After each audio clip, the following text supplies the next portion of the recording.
If you don't address this one thing when you're setting your goals, you're severely limiting yourself. Obviously, when you're making a plan to achieve your goals, you're not just looking at the things you have to do, you're looking at who you have to become in order to achieve these goals more effectively. But even in looking at your personal growth, there's one thing that most people, including expert coaches, forget to address. And that's the effect of capitalism, white supremacy, patriarchy, and other oppressive systems on the human mind. Because we all live under these systems shape our beliefs about ourselves and the world and what's actually possible. They're also the systems that we're looking to thrive in while coming to terms with our own morals and values. I can't tell you how many times my clients were either self-sabotaging or had an incredibly limited perspectives that once we got to the root of it, we ended up realizing that this is actually because of something the system has instilled in us. Actually, this happened literally today. I was on a call with a client and she was talking to me about how one of her deepest shame, which is applying so much pressure on her work,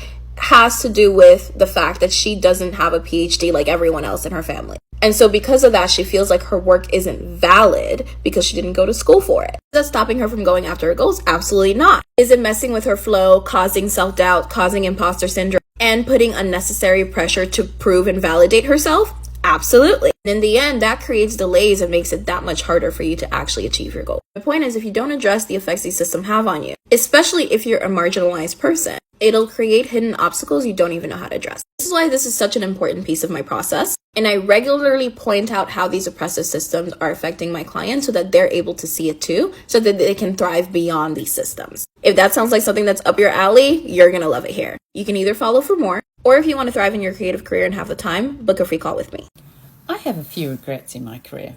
I've made so many mistakes, but what a really big regret was, I would get involved in the company, I would get involved in work, involved with my clients. And when things started to look bad, there were red flags everywhere, whether that was the company downsizing, the company was going through some sort of financial turmoil, clients were leaving, I would stick it out. And that's dumb. Because there are other people around me who were giving me some really clear signals that they were leaving. They were thinking about their careers. They were thinking about their income. I was still being the nice guy, the patsy. What was I thinking? So if your company is going through turmoil, you're sitting there with the, I'll wait and see what happens. Just remember, there's that great book, Who Moved My Cheese? It's a great book. Don't wait. Plan. Get your CV ready. Get your network activated. If you're just sitting waiting, that basically means you're handing the keys to your career to someone else for them to drive off the cliff. I'm the small mighty. I give you small tips for a mighty career. Good luck. Have you ever noticed that the biggest goal-setting mistakes aren't usually about dreaming too small? They're about chasing the wrong things. And here's the funny part.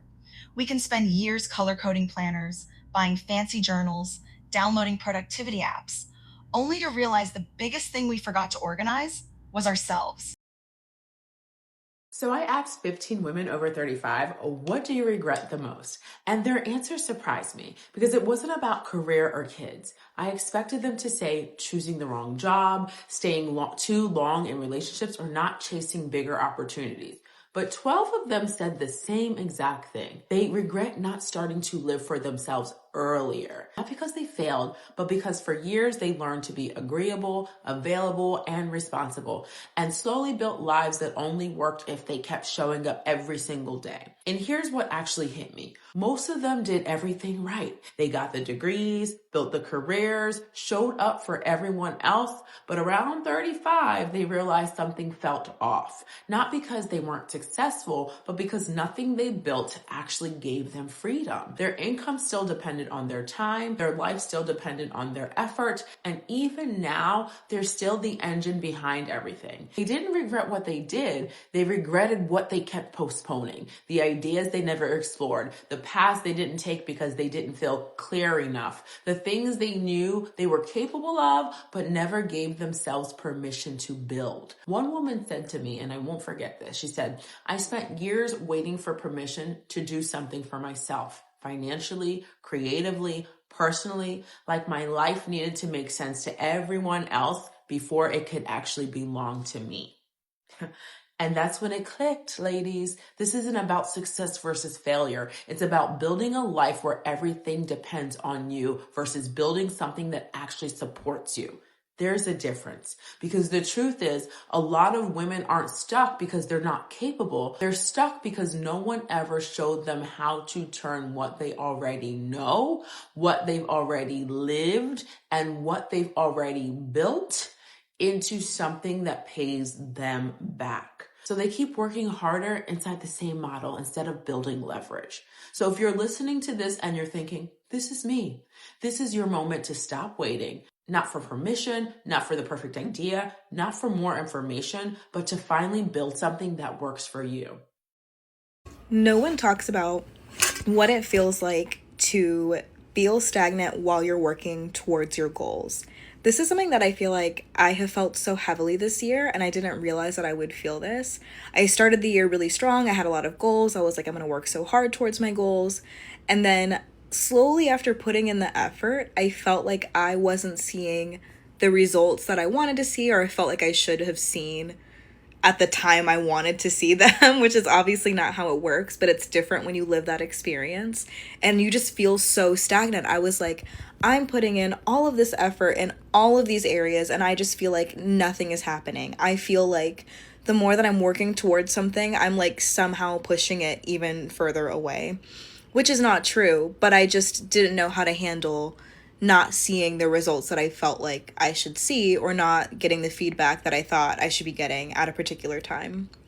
And honestly, like when it comes to working on your goals, so many people quit before they can even let the results compound from their efforts, right? Like I think we grow up in school, especially like here in the States, like you grow up in school, you get, your report card my schooling system, it was every 9 weeks. You would take a test, you would immediately know your grade the next day. Like you had this constant output and then input that you were getting back. So you put in your effort, you studied, you knew what the results were going to be.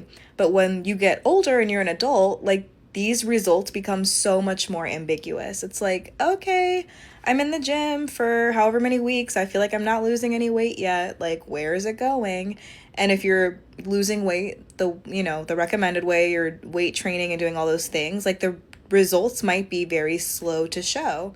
Not that it's not happening, but you have to trust that you might not see the results that you think right away. Right. And I feel like embracing that feeling of stagnation and understanding that you're not actually stagnant, it's just that you're moving slow, and being able to differentiate the difference between the two, like that is such an asset to have as an adult. And I needed to remind myself that. So maybe you needed to hear that today as well. Yeah, that one stings. Older women often say they don't regret having goals. They regret waiting for permission to start, permission to fail, permission to put themselves first. Here's the truth. Your life isn't a group project. You don't need unanimous approval before making a decision that makes you happy. One mistake so many people make is believing that if they work hard enough, success will automatically feel fulfilling. Not always. You can climb the ladder only to realize it's leaning against the wrong wall. That's like training for a marathon, then finding out everyone else was headed to the beach. Another trap? Expecting instant results. We live in a world where a pizza arrives in 20 minutes, but somehow we expect confidence, wealth, healthy relationships, and six-pack abs to show up just as fast. Some goals just set you up for failure from the beginning. And I think one of the biggest things that does this is when you make the goal about the result and not the process. So let me give you an example. This fall, I took a risk and I set my goal around making a certain amount in side hustles. I knew it was risky from the start, but the reason why I said it that way was because I wanted to have something that was like flexible, where I could change out around my strategy, see what was working and lean into it, rather than locking in on a tactic, really executing it, and getting halfway through realizing it's not really as effective as something else, and yet I can't change in order to meet the goal. So I set the goal as a result. The problem is that I started working on this. It's taking a lot of effort, and I'm not getting anywhere. I'm not getting any results. And I'm just finding myself being very discouraged. On the flip side, over the summer, I was really wanting to get into content creation and start making a following. But then I goaled myself against how many videos I wanted to post, not how many followers I wanted, because I can't control the followers. Those are the result, and hopefully I'm making good content that you guys are liking and you're following. But it didn't grow as fast as I may have hoped. However, I still feel very successful about this summer because my goal was to post 75 times and I actually posted more like 100. So the way I feel about the goal and the motivation that I have to keep going is completely different on these two things. So I am going to be changing my side hustle goal midstream. I'm going to be taking a pause on it. I will start back up in November. But I might want to also consider if I want to change the goal itself. Do I still want it to be around the result, the making the money, or do I want to make it more about the tactic, the process? I wanted to share this because if you're also struggling with some kind of goal that you have set and it is around the result and not the process, perhaps consider making that change to focus on the process, and you might find more success and feel like you are doing better even if the result is not what you were ultimately aiming for, but you're still executing your process, and that is a big win. There's a big difference in setting a big goal from your ego as opposed to from a place of alignment and what you truly want to accomplish. I've done both of these. So I'm going to give you a little story time so you can see what it looks like to set a big goal from your ego. In 2023, I bought an accounting firm to roll into my existing business. I'm a CPA and CFP. I started my CFO and accounting firm back in 2018. And it was growing pretty rapidly, but I felt like I should be growing faster. I also felt like I am at least as smart and capable as a lot of the founders that I know have multi-7 and 8-figure accounting firms. And I said, if they can do it, why can't I do it? I actually have this memory of sitting at lunch with my husband. We were in Naples, Florida, visiting the in-laws. And if you've ever been there, you know that every other car is like a Bugatti, a Ferrari, a Lamborghini, all these really wealthy people. And having worked with a lot of really wealthy clients in my time, I know that they are wealthy not so much because they're smarter or better than us. They tend to think bigger. They tend to take bigger risks. So I said, I'm going to do that. And my goal was to keep buying a bunch of different accounting firms, rolling them up under my brand, and having office locations and a team built out in multiple cities. I know for a fact that that model can work and does work for some people, but it didn't work for me because that goal was from my ego. And it wasn't what I actually wanted to spend my time building. And when I realized that my actual goal is to help business owners make a shit ton of money from their businesses, because that money is the best FU money there is. It helps you build financial freedom and it has an exponential impact on your families and your communities. And so my big goal is to help 100 business owners make $1 million in net worth from their business's profits. And the accounting firm, while that is important work and necessary for business owners, it doesn't actually solve the root cause problem for my clients. And if you can't tell, even just from my tone of voice, this is obviously the goal that I feel much more passionate about. So I want you to ask yourself the tough question of what you're working toward. Is it your goal because it's what you truly want and because it's truly your passion, or because you feel like you should, because your family, because society says that you should do these things, or because you feel like your self-worth is tied to achieving the thing? So today's failure is actually a regret of mine. So I'm not even necessarily sure this would be called a failure, but I don't have a lot of regrets, but this is definitely one because I failed to stand up for myself. So hopefully if you're listening to this and you're in a situation where you're being mistreated, this might inspire you to stand up for yourself. In TV, we work on contracts, and quite often it's 2 or 3 years long, and you sign a contract, and usually it's like, we can fire you, but you're here for 2 or 3 years no matter what, and we can put you on whatever shift we want. You're kind of at the mercy of the station.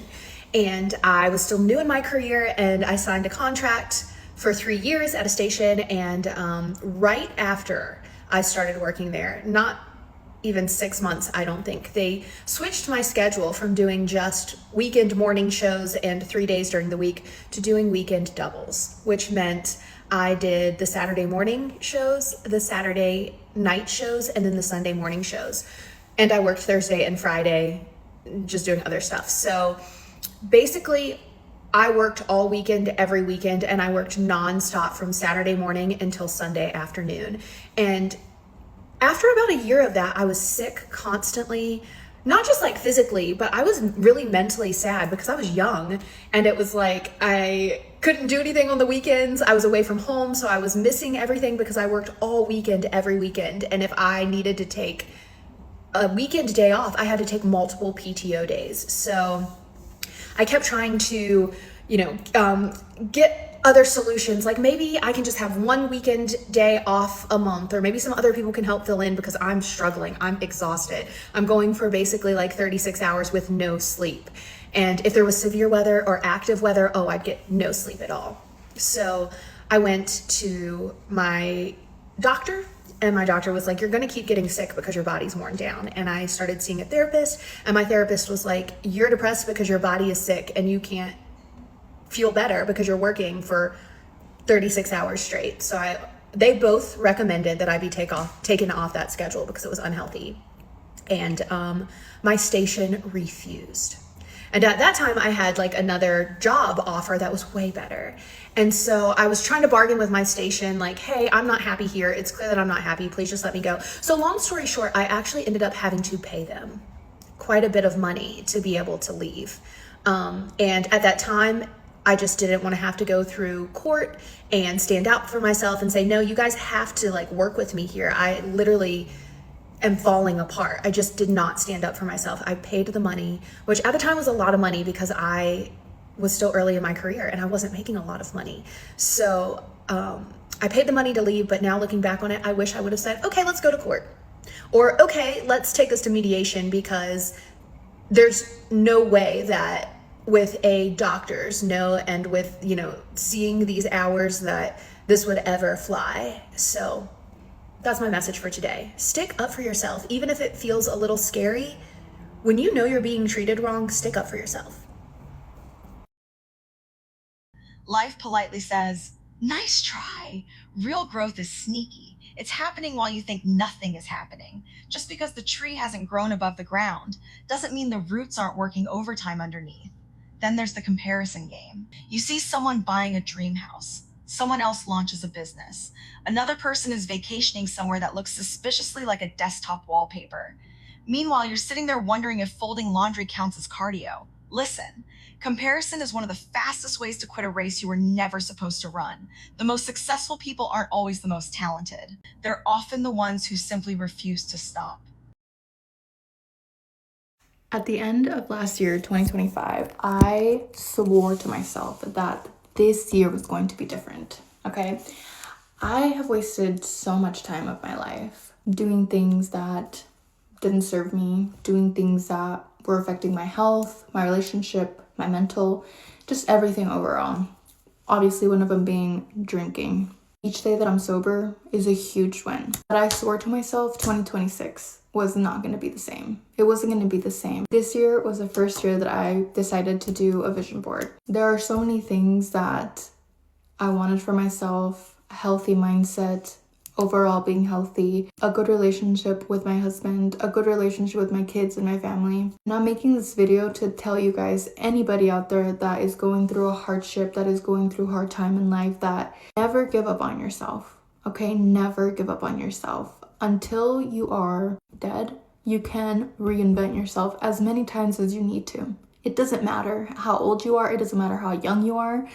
You can reinvent yourself as many times as needed. I cannot believe that I've achieved so much in these few months in 2026 by changing my mindset, what I believe and what I want to do for myself. At the beginning of the year, I was able to get the keys with my husband to our brand new, beautiful house that I never thought was possible, ever. My husband got his dream car at the beginning of the year. You guys saw, I showed you guys. And last week on Friday, I got my dream car, which is a Tesla 2026 Model Y. And I didn't film it because I just wanted the moment to be for me. I just had to take it all in, and it's amazing, you know? And I know those things are material, and those things are things that when we die, they don't go with us. But it's just the whole mentality thing of it, of changing the way that I look at myself and the way that I look at life, that things are possible. Whatever it is that you want is possible. It doesn't have to be what I want, you know? It's whatever you want for your life. You can do whatever you set your mind to. And I'm just here to let you guys know that it is possible. Trust me, coming from a person that has gone to the hospital, I don't know how many times because of my drinking, and I have made so many bad choices. I never thought that I would be here. But I decided to change my life and my mentality and what I wanted in life. And I just want to let you guys know that it's possible. So never give up on yourself. Always, always, always believe in you.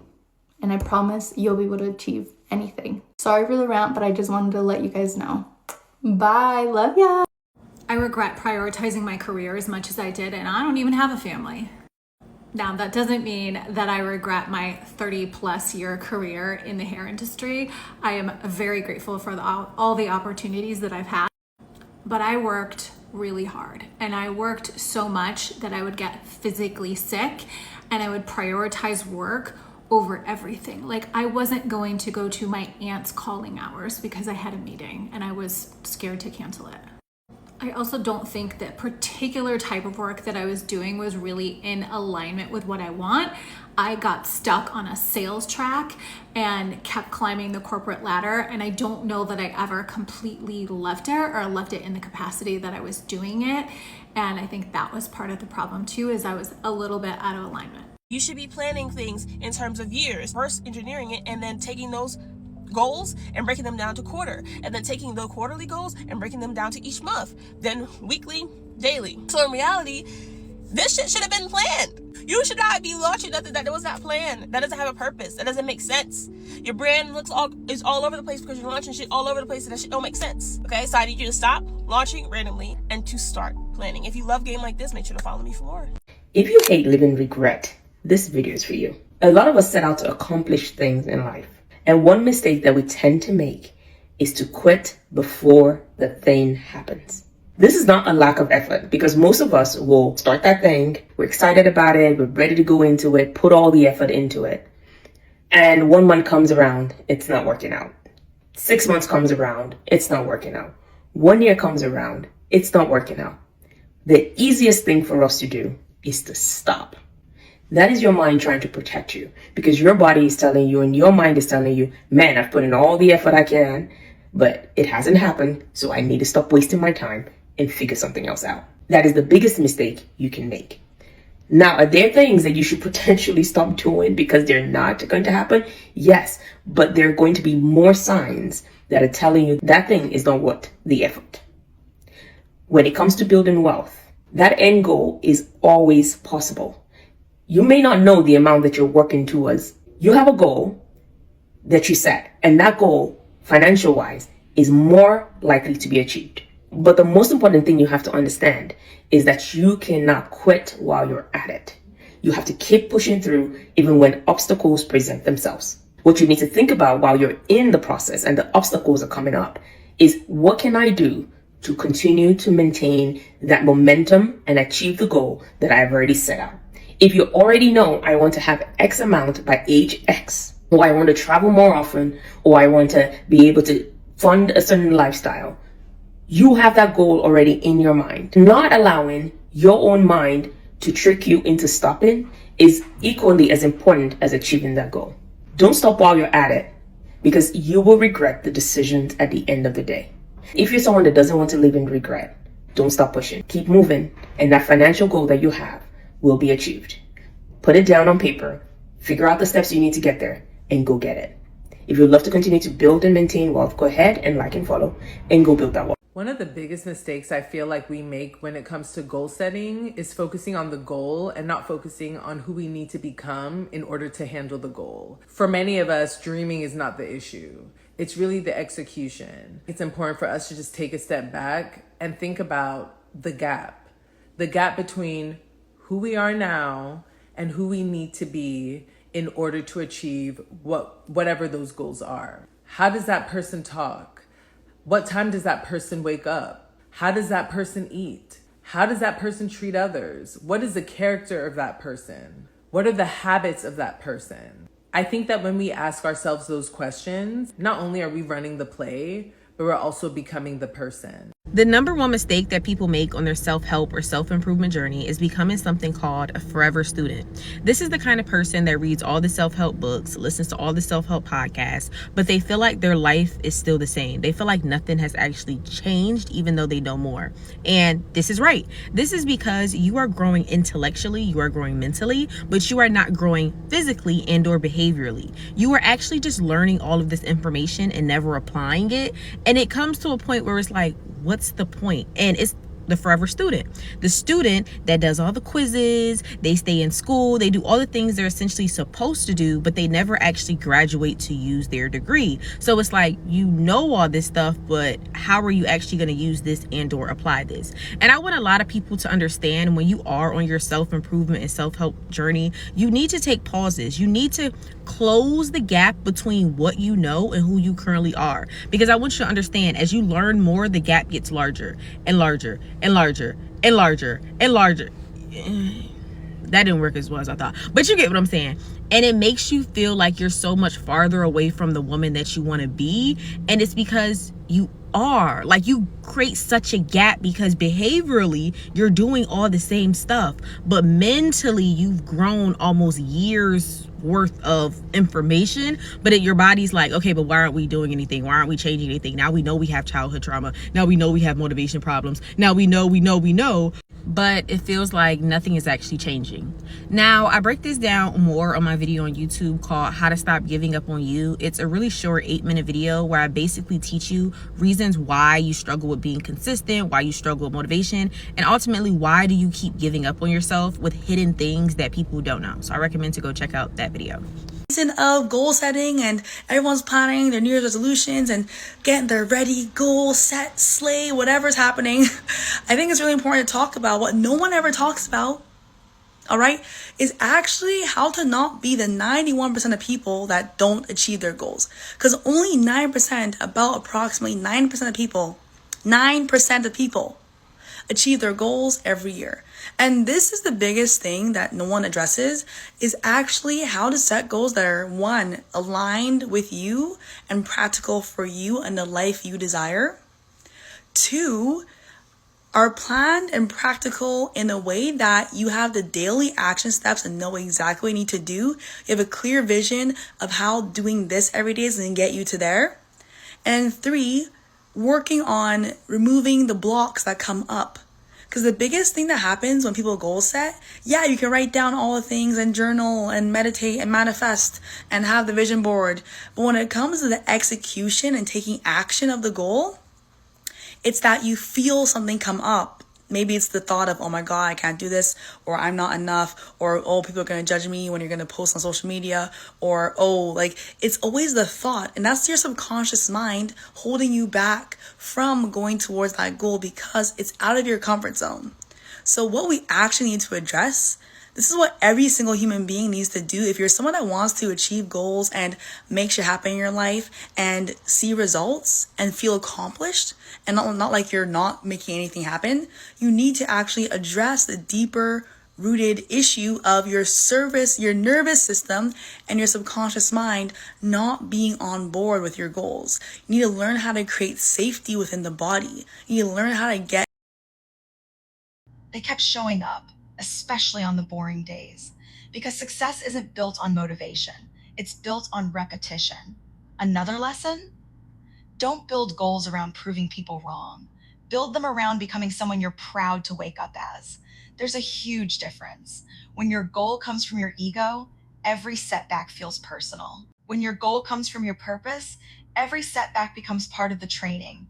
And maybe the biggest mistake of all, waiting until you feel fearless. Spoiler alert, fear never sends you a goodbye card.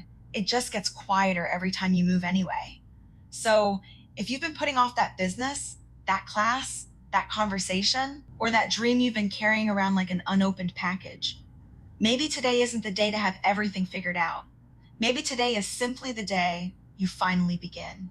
Because years from now, you probably won't regret trying, but you might regret convincing yourself that you weren't ready. And that is a goal-setting mistake worth avoiding.